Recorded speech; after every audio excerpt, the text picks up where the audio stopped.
What's up, guys? So, I wanted to make this video last night, but I was so pissed. I'm still pissed. I think this video should go down as like one of the worst, most ridiculous reasons to get a violation. So, I prided myself on not getting violations. I went like 200 deliveries without getting a violation. Then I got one like last week. I got another one yesterday. I'm actually really worried about getting deactivated now. So, here's the thing, right? Let me tell you what happened. So I got this delivery, all right? It's in a town, we're going to call it Westchester, okay? It wasn't Westchester.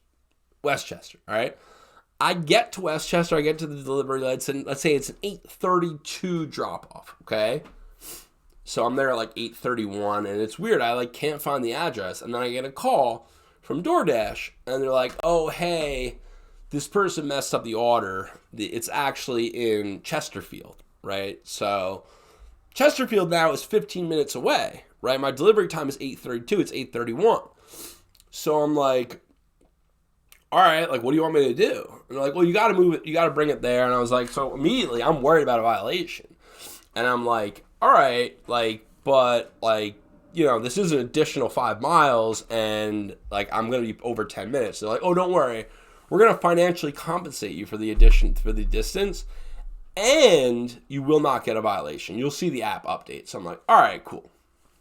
I start driving a little bit. App doesn't update. I like refresh it, right?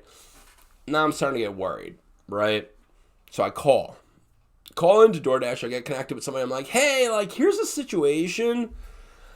And like, you know, they said that I would be financially compensated. I'm just like worried. I want to make sure that, you know, I don't get a violation at the very least. And they're like, who said that? I'm like, yeah, like the person I just spoke to from DoorDash.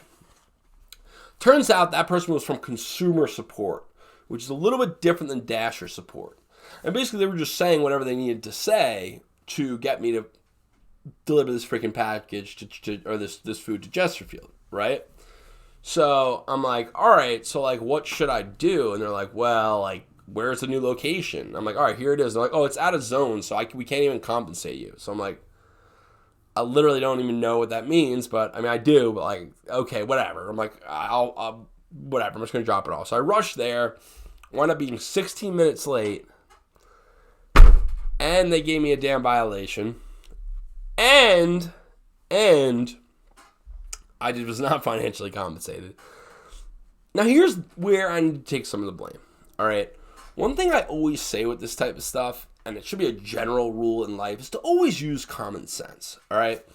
You got to understand, there's not like some guy in the back like deciding like, oh, I don't know, am I going to screw over D today and give him a violation? It's a system, right?